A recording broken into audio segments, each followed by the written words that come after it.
Before I go into the presentation, I will just start to make an overview of the log scaling procedures and what log scaling is. At the end of all the planning, acquisition, once the project is acquired, it is the responsibility of the permit holder to remove all the logs in the timber area. By way of a log and marketing agreement, in the survey, an investor is engaged into harvesting and marketing of the forest produce for the purpose of royalty payment. Number 2, log export, and number 3, domestic processing. Permit holders employ log scalers, and they must be registered and licensed with the PNG Forest Authority. Permit holders must make sure that log scalers are licensed and are operating in the area that they are registered with, or the projects that they are registered with. Log scalers determine the diameters and length of the logs and calculate, or they don't actually calculate the volumes, but they determine the diameter and length of the logs and record those diameters and length into log scaling record books that are also supplied by PNGFA. It is the responsibility of the log scalers. Now I will go through the scaling procedures. By the way, you have scaling procedures that are also been given to you. Please, you can read more on those scaling procedures. For those who have not had time to read, please read those scaling procedures. I want to also emphasize here is that the importance of log scaling is very, very important. After all the operational planning and acquisition and monitoring, logs have to be felled and harvested and volumes calculated for. We put the value to the logs when the actual volumes are measured. Without the log scalers, we can't actually get the volumes that are required of us. And it is very, very important for us to see to it as monitoring officers, project supervisors, that scaling must be done properly. Scaling in most cases must as possible reduce waste. We have talked about it, the two presenters have also talked about waste assessment. As much as possible, we must reduce waste so that we get the maximum benefit. And that maximum benefit is through levies, through royalties, and company tax, or tax goes to the government. There's a lot of benefits that come together with it. It is by these log scalers measurements that we get the best volume and the returns that we can get out of this measurement of log volumes. So I want to just re-emphasize that as as project supervisors, monitoring officers, please see to it that you check scaling.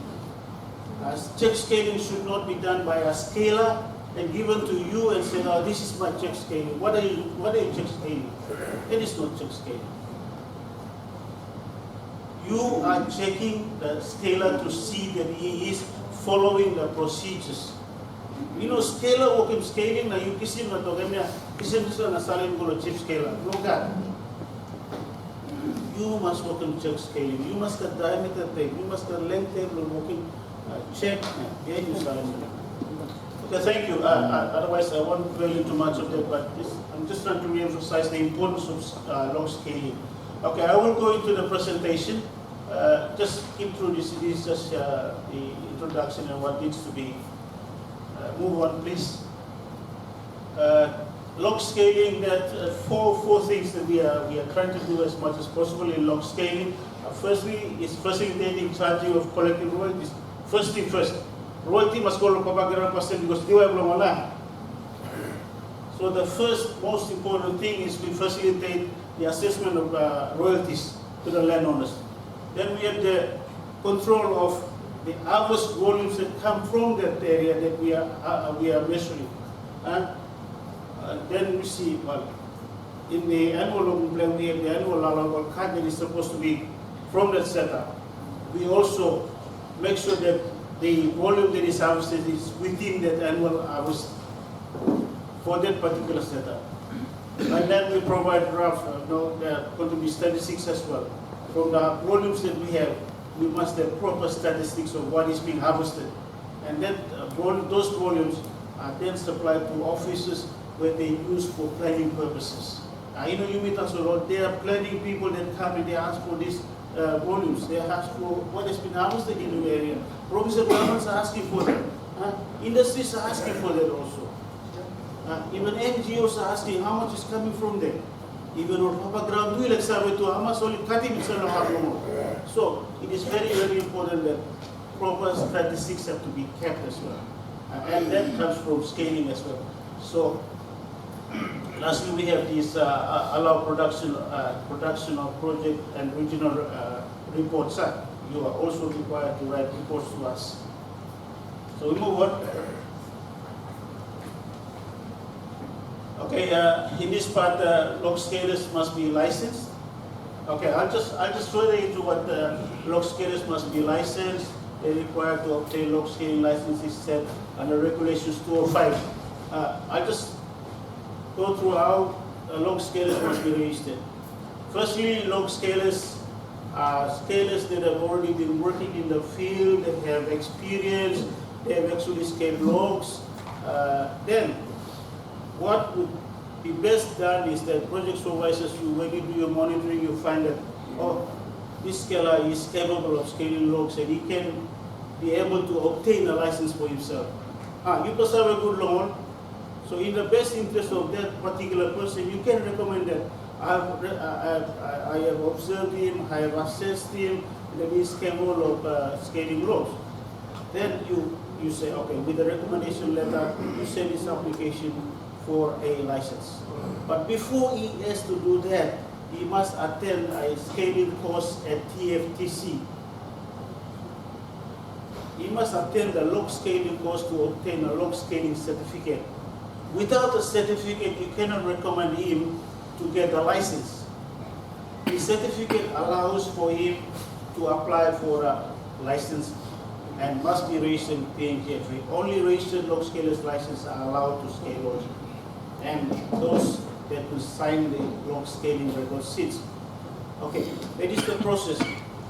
By way of, there are two types of licenses. One is a new license, or new scaler can apply. I will just explain here further. A new scaler that applies for a log scaler's license requires a payment of 700 kina. Please take note, 700 kina. 500 kina is for his bond fee or bond fee. 200 kina is for the license fee. This is for a new log scaler license. Caution. They are licensed scalers that are moving from one company to another. Aren't good? Log scalers are moving from one company to another and using the same license from KKCL and are scaling logs with Kapira. Are you going to allow that scaler to scale logs? Yes or no? No. Definitely no. The moment he leaves that company, his license expires. And if he is scaling logs at Kapira, project supervisor, please suspend him as soon as possible and report to me. He is not going to use the license from SPLC to Kapira. No. He must apply for a new license. For a new renewal license, scaler has been operating for 2 years in the same company, and if he applies for a renewal license, he only pays 200 kina. That is for his renewal license. There are some people that are charging more than 200 kina. I've seen receipts coming in for 250 kina. We are not charging 250 kina for renewal licenses. Please take note. Renewal license is only for 200 kina persons working in the same company for 2 years and are renewing their license. Full stop. Thank you. We move on.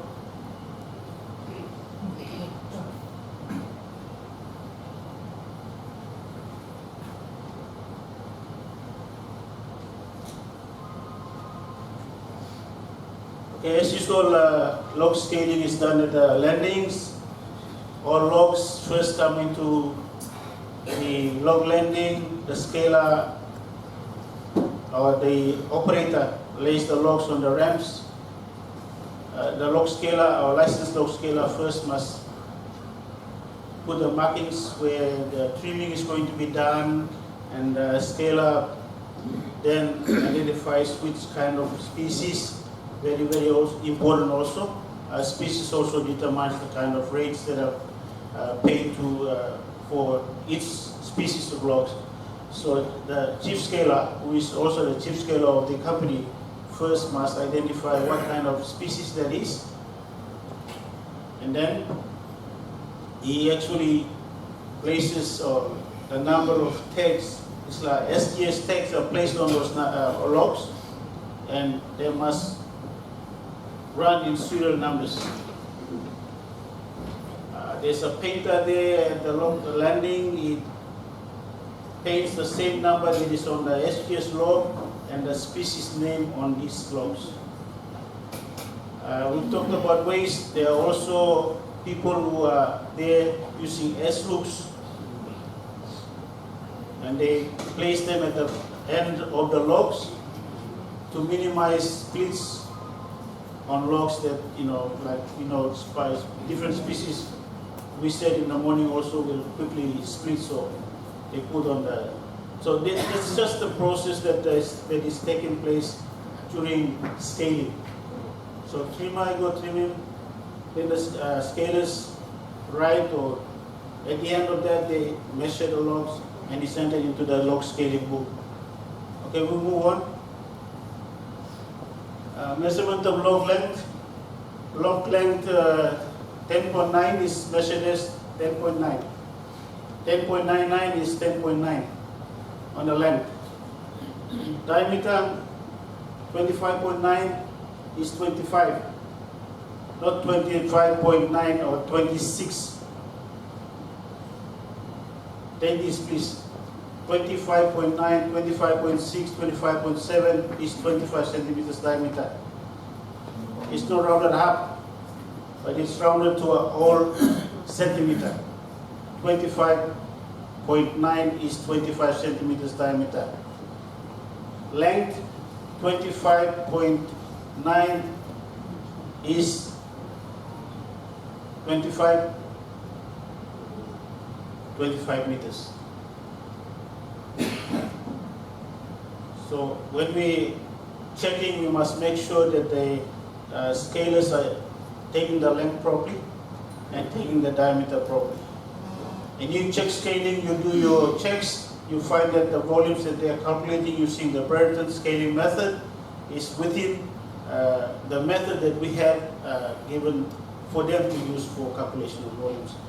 Though they do not, scalers do not actually calculate the volumes, the measurements are given to people in the office and they enter into the computers for determining the volumes. But you can do your pre-checks and then check with the company on the same logs that you have taken for your check scaling. Okay, we move on.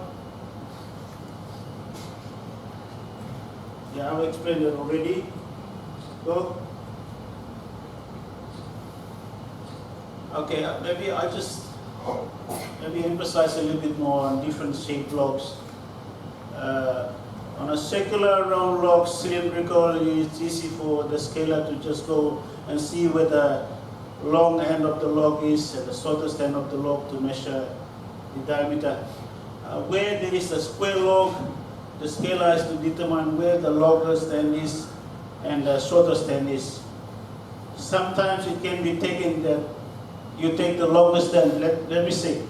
Okay, for this square log, you might say the longest end comes from the top down and across. In this picture, it is shown that we do a circle. this may not be practical as it is shown here. What the scaler will do is determine as much as possible to the edge of the log underback to measure the long end diameter and the shortest end diameter, as well as the irregular shaped log where there is a buttress end or some fluid is still hanging on that log. The scaler, as much as possible, will try and measure to the best as possible to get the right diameter. Besides what I'm explaining, we'll explain a little bit more when we're down at the log landing. There may be camera trees that we may be able to see this afternoon and see where I can explain more on the irregular shaped logs. I think some of this camera may also have that. Sometimes at the end of what we are talking about here, where there is irregular shaped logs, we must also consider how that log is going to be processed. We can measure the longest end where it tapers right out and say that this is the longest end. But when it goes into the sawmill, it will be trimmed off. Those edges will be trimmed off to make it a square log. Okay, give me a move. There's only one method that is approved by PNGFA under the forest regulations, and that method is braided scaling method.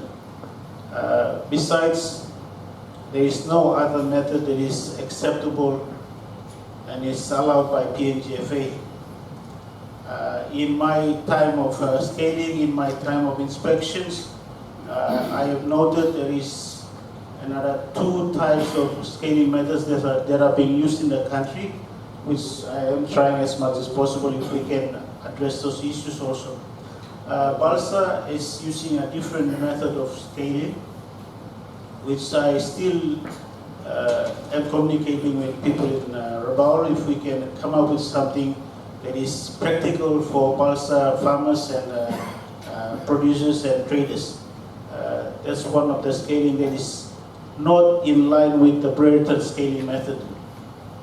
The other scaling method that is being used in Bulolo plantations is the weight scale.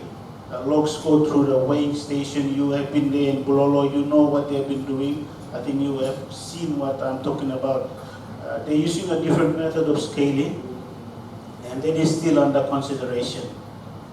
But I will address those issues later. But in the meantime, our focus is on approved braided scaling method, that all companies must use that method of scaling.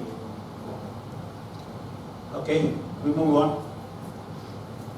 The method is, as we know, 4 diameters on 2 diameters on the bottom end, 2 diameters on the top end of the log, plus the length divided by 4 average diameter square times the constant of 0.7854. We calculate the volume.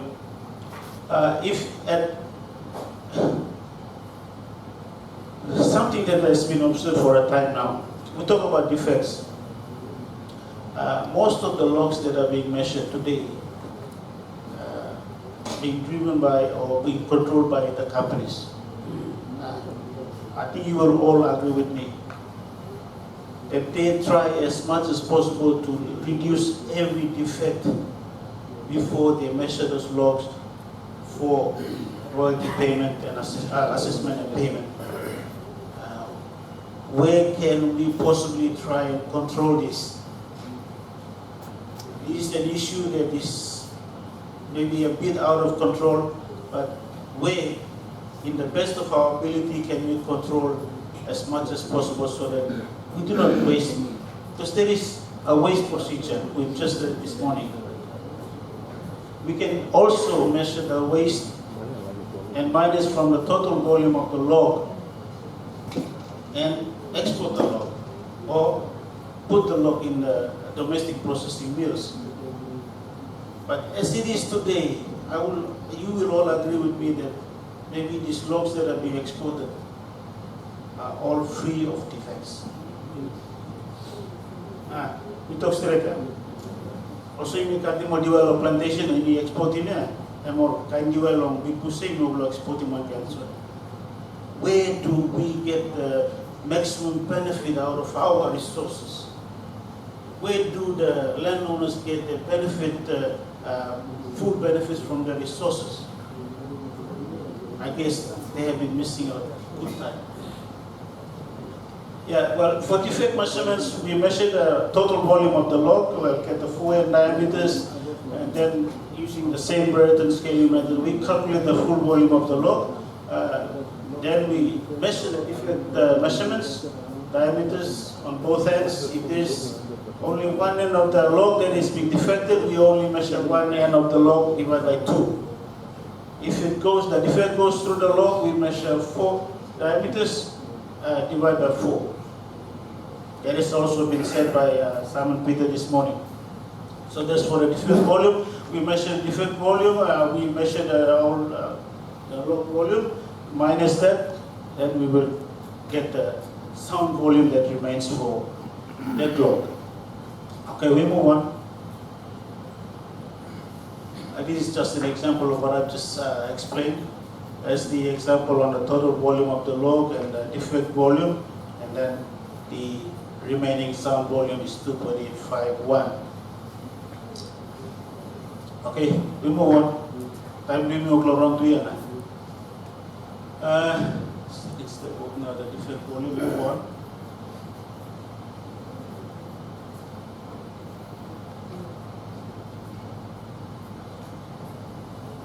This is just filling in log scaling record sheets. I think at the moment we are now using ILG numbers now instead of land groups.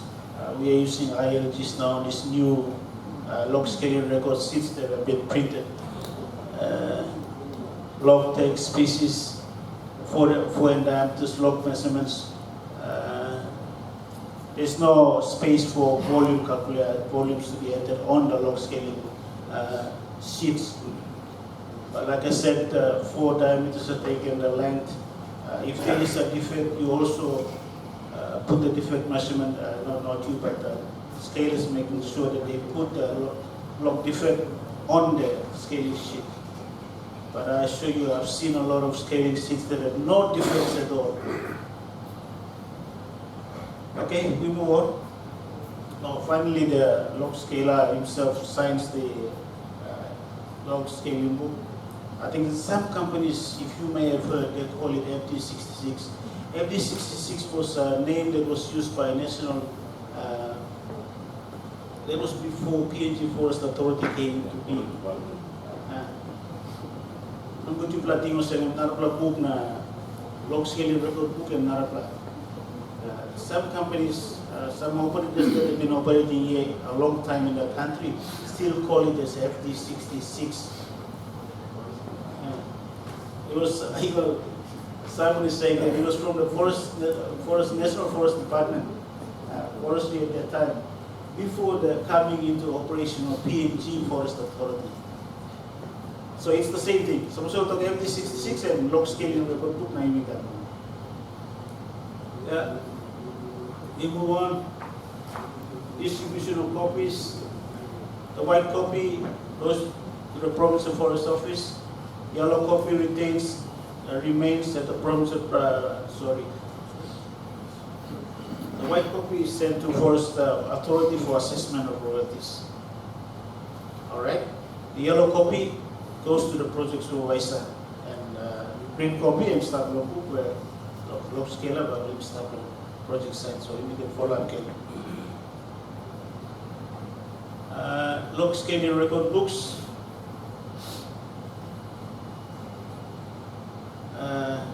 Please, just something that I need to confirm also. Scalers have been using their own scaling record sheets in the field before transferring them into the log scaling, PNGFA log scaling record books. There is something that we need to control. As much as possible, if the weather is good, they're supposed to use directly. They must put the records on the log scaling record books. there was some instances that when copying the measurements from the field tally to the log scaling record books, there may be some errors made. And then entering them into the computer can also, or may also, not can, but may also, may it's yes or no, or whether it's happening or not. There may be some differences in entering those measurements into the computer for calculation of volumes. So, okay, we move on. We can discuss this further as we go down to the field this afternoon, or on Friday we can discuss a little bit more on log scaling. Calculation of log volumes and defect volumes reports, we've already discussed that. Let's move on. Control by log scaling record.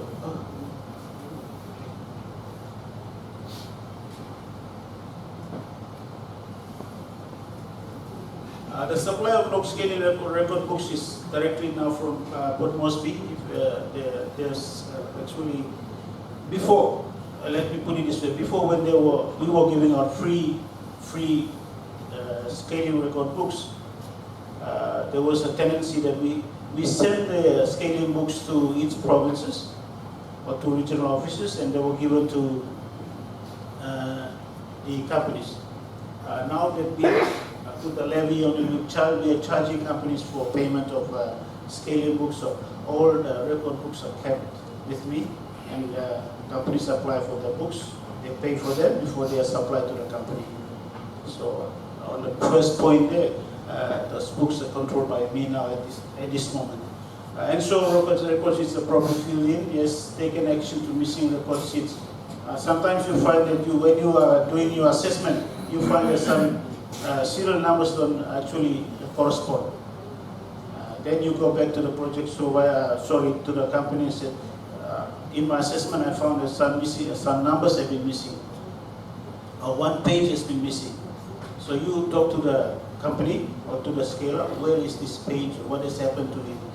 If there's a change, if there's a mistake, or what I was in rain, okay, they have to report to you that that sheet was damaged due to rain. And, otherwise, if they cannot confirm, then they will have to be charged for that. Advise chief scale of the missing serial numbers and action taken. Okay, we move on. Go.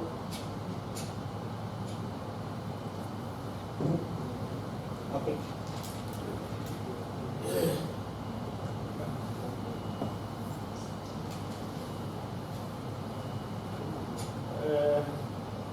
I'll just maybe stop here. I think I've covered on most of the things on log scaling. But I want to see that in the field of monitoring, in new field of monitoring, please have time to go and do your check scaling. There is a lot of project supervisors that are not doing the log scaling. As I have said in the earlier stages of my opening remarks, log scaling is as important as anything that you do. Doing your PMC procedures,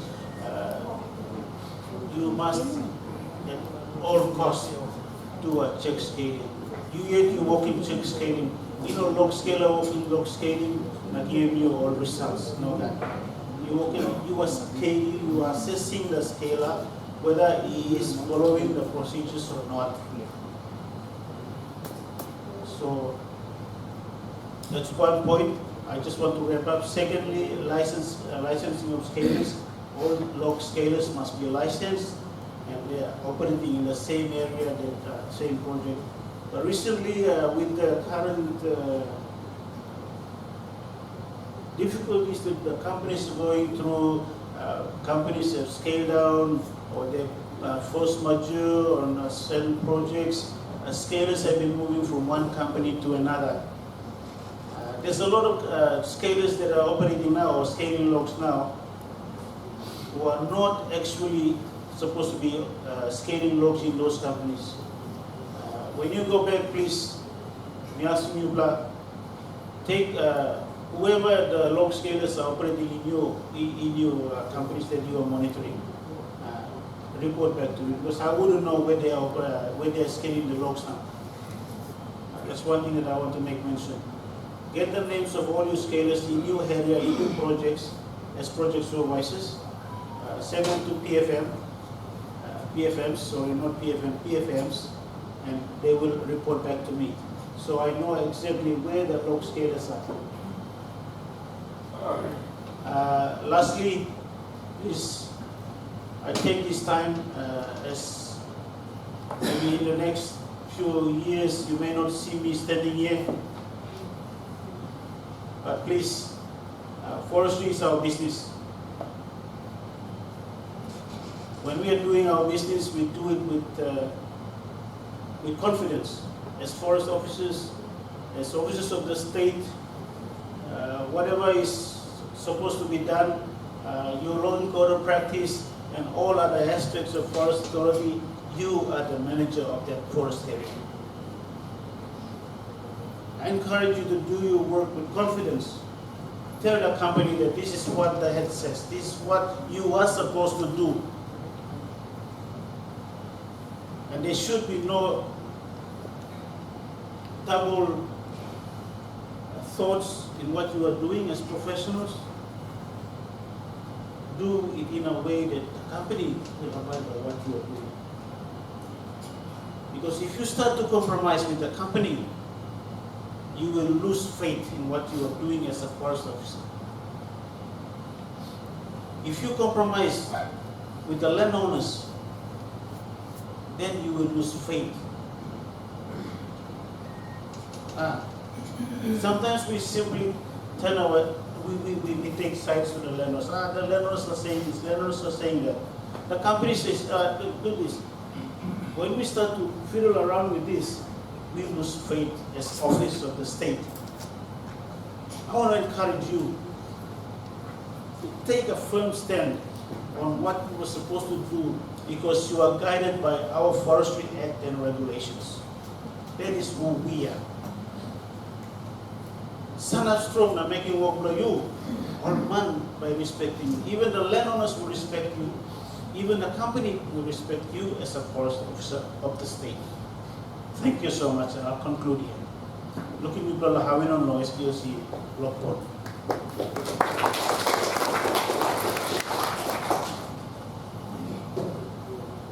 Questions can be down there, or on Friday we can discuss more on that.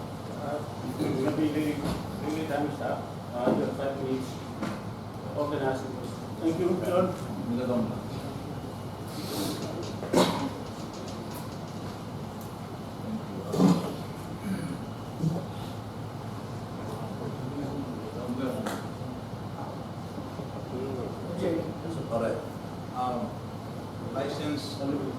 License scalers are registered against companies.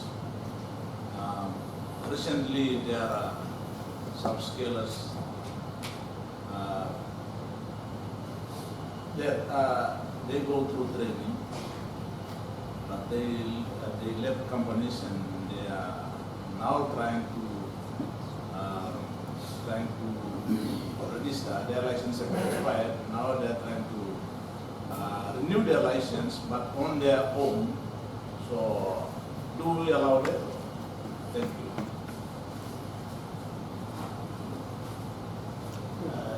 PFM, thank you for that question. I will answer it this way. So long as they meet your performance bond of 500 kina, which means that, because most of our log scalers applying, their licenses are being made by the companies. So that gives them no option to go and scale with another company. Because I cannot review that 500 kina and transfer it to another company. That's one. But if the scaler is willing and he wants to meet his own cost, the receipt of the bond fee remains with him. And he can apply for a log scaler's license. Thank you, ma'am. But how do we control their movement? Because those scalers, their license or their affiliates against companies, which means they're confined to a permit area. We cannot allow them to move to another new permit area unless they register in the new area. A good question. Good question of consideration. Firstly, if he wishes to be an inspector, if he wishes to be a private log scaler, he has to register himself with IP and all those other things. He cannot go without that. He said, why is he more good at? He must have a company registered.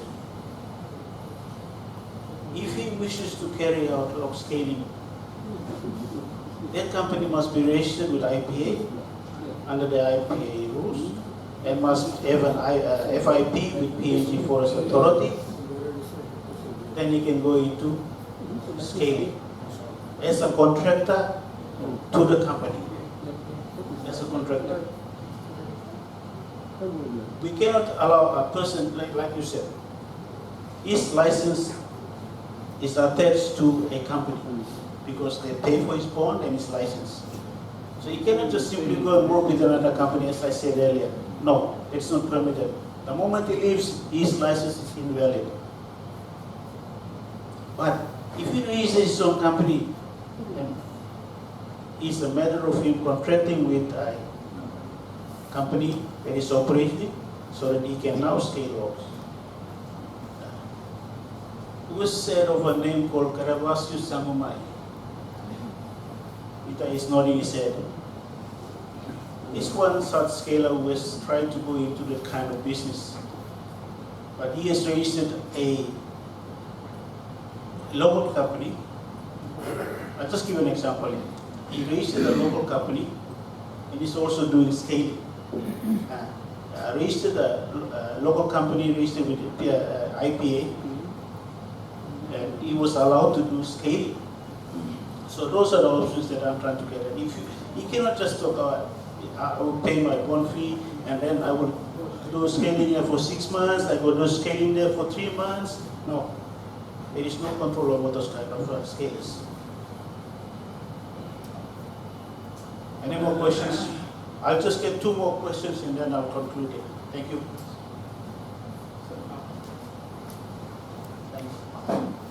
Thank you. Okay, in regards to John's question, it's very important. Yes, I totally agree with what is emphasizing. There are other processes to be followed. PNG Forest Authority is not alone, as I said earlier. Okay, IPA is also there. The others are there as well. So if they meet all those requirements, then they will be allowed.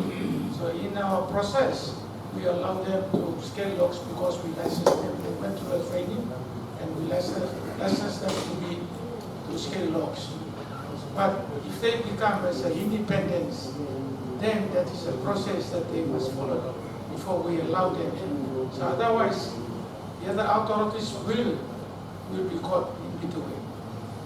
Okay, so like IPA is talking about, so they must be registered as a company, IPA under IPA to undertake that responsibility. Thank you.